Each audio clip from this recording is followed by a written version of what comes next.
Steve from the garden. Today's video, I'm going to go over the new varieties I'm planting this year.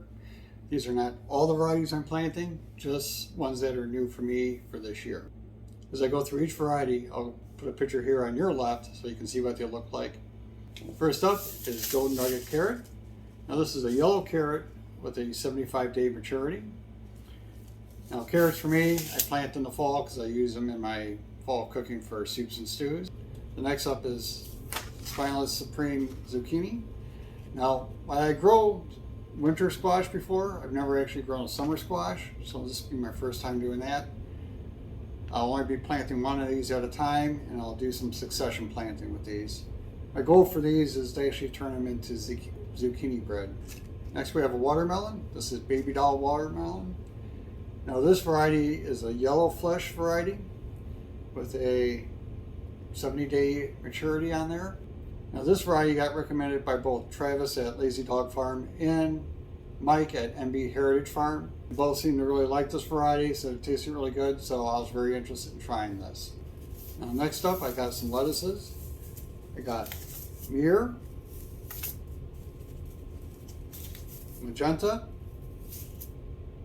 and Coastal Star. Now I chose these varieties because they're supposed to be very heat tolerant. In this last season, the varieties I already have, with the early heat we had, and it just kind of stayed hot, those varieties didn't do as well as I would have expected. And also, Josh at Satin Hill Farm recommended Myrrh and Magenta on his channel, so again, I'm interested in trying those out. Next up is broccoli. I got Emerald Crown broccoli, which I'll be planting in the spring. This is a 60-day variety. For the summer, I chose Green Magic. Now this variety is supposed to be very heat tolerant. Struggleville Acres down in Georgia had some really nice harvests with this, including some really nice side shoot development. So I'm really interested in see how well this does in my garden. For the fall, I have Godzilla. Now this is supposed to produce a really large head, and it's supposed to be very good for that summer to cool weather transition time. One of my favorite things to grow during the summertime is sweet corn. And this year I chose a variety called Yellowstone. Now this came highly recommended from Travis down at Lazy Dog Farm. It is an augmented super sweet, which means it has both the SH2 gene along with the more tender kernel texture of the SE or sugar enhanced genes. Now this is a 75-day variety, and I'll be planting 4 successions of this. I have one new tomato variety I'm adding this year, and it's Amish Paste. This is an open pollinated variety, and I'll plant it alongside my San Marzanos that I've been planting every year from seed I've saved myself. And with this being open pollinated, if I like this variety, I'll be able to save the seeds from this for planting in the years ahead. I'm adding several new pepper varieties this year. The first one is Santa Fe Grand. Now, I've been wanting to plant these for a couple of years now, but watching Travis down at Lazy Dog Farm turn this into hot sauce kind of pushed me over the edge to actually get them this year.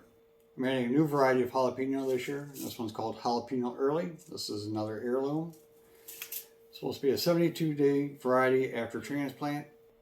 My next pepper was recommended by Jewel's Small Garden down in North Carolina, and it is Cubanelle. I'm going to be planting probably 3 of these or maybe 4. This is a frying pepper, which is supposed to be an 80-day variety, or 80 days to maturity. This is also an heirloom variety, so I can save the seeds from this too. Most of the peppers I'm adding this year are either heirlooms or open pollinated, and I definitely save the seeds from those. I'm adding a second variety of paprika to my collection, and that's this Bulldog, which is a Hungarian variety of paprika. I'll probably be doing about 5 plants of these in addition to the Alma paprika I already plant. You know, I've really enjoyed being able to take those homegrown paprikas and turn them into paprika powder for use in cooking. I found that the flavor of these is really quite enhanced over what you'd buy at the store. And the last new pepper is Shishito. This is another frying pepper. This one came highly recommended from Gardener Scott out in Colorado. This is a Japanese frying pepper. I'll be doing 2 of these plants, and I'm going to basically have one bed that's going to be pretty much all just peppers, although I'm going to have some celery in there also. For spring planting, I'm going to be doing 2 different varieties of peas. First variety is Oregon Giant, and the second one is Sugar Snap Pea. In years past, I've done the Oregon Sugar Pod, but I thought I'd try these other varieties just to see how they compare. The plan right now is to do like a 10 to 12 foot trellis. And I'll probably do like 6 feet of each variety on 2 sides, and let them grow out, and I'll pick them out and see how they do. No vegetable garden would be complete without adding some flowers to it.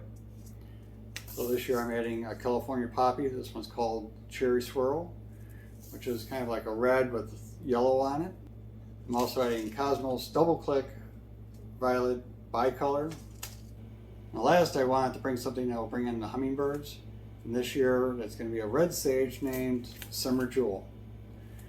This variety gets 18 to 20 inches tall, and for these red sages, I do like the plants that do get taller because they do stand out, versus the other ones that only get maybe 6 to 8 inches and kind of can get lost among all the other plants you might have. Now you may have noticed I didn't talk about disease resistance for these varieties. In my garden, I really don't get problems with diseases, so that disease resistance isn't really a deciding factor for me. Bigger factor for me is, at least for some of these varieties, is heat tolerance. I want to be able to grow these varieties through the summer, maybe into fall, because where I live, it's too cold to grow through the winter. Now these are my new varieties. Let me know what you're growing new this year, and by putting a comment down below. Hope you enjoyed this video. Subscribe if you haven't already. We'll see you on the next one.